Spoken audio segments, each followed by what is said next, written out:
say you'll catch me.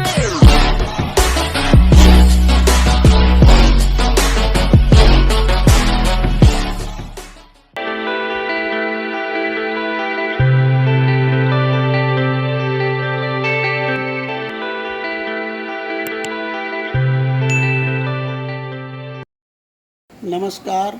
आज हम प्रश्नावली 9.1 के कुछ सवाल हल करेंगे। इसके पहले मैंने आपको बीजी व्यंजकों की संक्रियाओं से संबंधित योग करना और घटाना समझा दिया है, वो आपको अच्छे से समझ में आ गया होगा। अगर आपको उसमें कोई भी डाउट हो तो आप मेरा पिछला वीडियो देखिए, उसमें आपको अच्छे से समझ में आ जाएगा कि किस प्रकार से योग करते हैं और घटाते हैं। अब प्रश्नावली 9.1 के ही कुछ और सवाल ले लेते हैं। पहला है, सरल कीजिए। एम स्क्वायर ऋण 2n² धन 7mn ऋण 5m स्क्वायर ऋण 11mn ऋण 3n² धन 2n²। तो इसको हल करेंगे। इसके लिए सबसे पहले क्या करेंगे, समान घात वाले जो समान अचर राशि है उसको एक साथ पहले रखेंगे। तो यहाँ पे है m² और इसमें देखते हैं m² वाला कोई पद है क्या, तो ऋण 5m² और नहीं है। अब उसके बाद ऋण 2n² और अब इसमें देखते हैं n² वाला कोई पद, तो यहाँ पर है ऋण 3n², फिर है 2n²।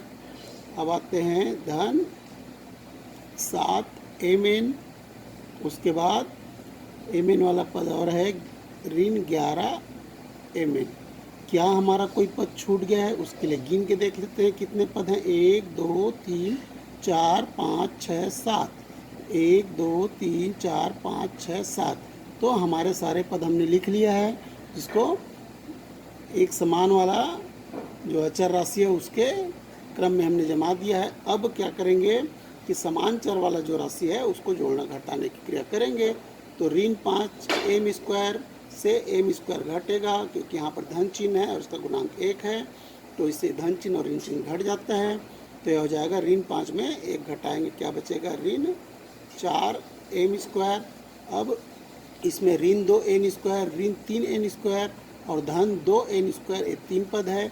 इसमें क्या हो जाएगा, n² कॉमन आ जाएगा या उभयनिष्ठ आ जाएगा, और ऋण 2 और ऋण 3 को जोड़ेंगे तो क्या हो जाएगा, ऋण 5 हो जाएगा। उसमें से 2 घटा देंगे क्योंकि धनात्मक चिन्ह है, तब ये हो जाएगा ऋण 5 में 2 घटाएंगे तो क्या बचेगा, ऋण 2 बचेगा। और कॉमन क्या आया, n² आ गया। और यहाँ पर धन 7mn और ऋण 11mn है, तो चिन्ह अलग अलग है, इसलिए यहाँ पर भी घट जाएगा। तो 11 में 7 घटाएंगे तो क्या आ जाएगा, 4 आ जाएगा, और चिन्ह क्या होगा, ऋण होगा।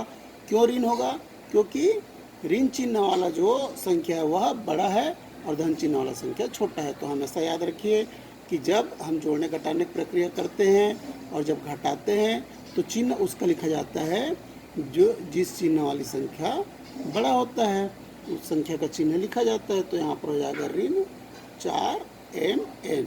इस प्रकार से यह हमारा प्रश्न सरल हो गया। अब दूसरा प्रश्न लेते हैं। यहाँ पर 2n घटा तो 3n² होगा, 5 में 2 घटा है तो 3 आया। तो इस प्रकार से हमारा सरल हो गया, ऋण 4m² ऋण 3n² ऋण 4mn। अब दूसरा प्रश्न लेते हैं। त्रिभुज की भुजाओं की लंबाई क्रमशः 4x² धन x ऋण 1 2x² ऋण 3x धन 5 एवं ऋण x² धन 4x धन 1 हो तो त्रिभुज का परिमाप ज्ञात कीजिए। तो सबसे पहले त्रिभुज के परिमाप का सूत्र लिखेंगे। तो त्रिभुज का परिमाप बराबर क्या होता है, तो त्रिभुज का परिमाप बराबर होता है त्रिभुज के तीनों भुजाओं का योग। त्रिभुज के तीनों भुजाओं का योग, तब त्रिभुज का परिमाप बराबर क्या होगा, तीनों भुजाएं दिया हुआ है हमको, भुजाओं की लंबाई दी हुआ है, तो इनका योग करेंगे। तो 2 विधि मैंने बताया है, क्षैतिज विधि और स्तंभ विधि, तो इसको हम स्तंभ विधि से हल करते हैं। तो 4x स्क्वायर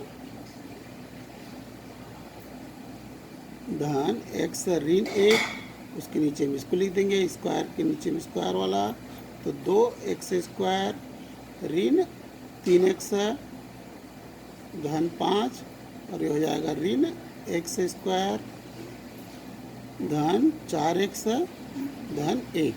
अब इसको जोड़ देंगे, क्योंकि तीनों भुजाओं का योग करना है हमें परिमाप ज्ञात करने के लिए।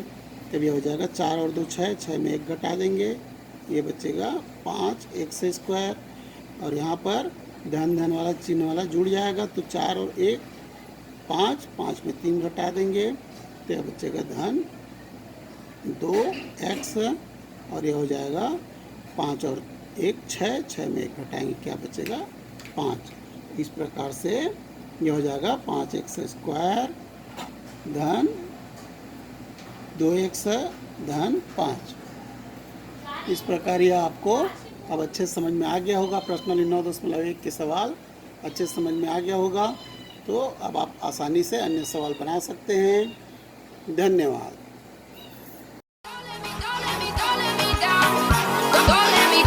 Don't let me down.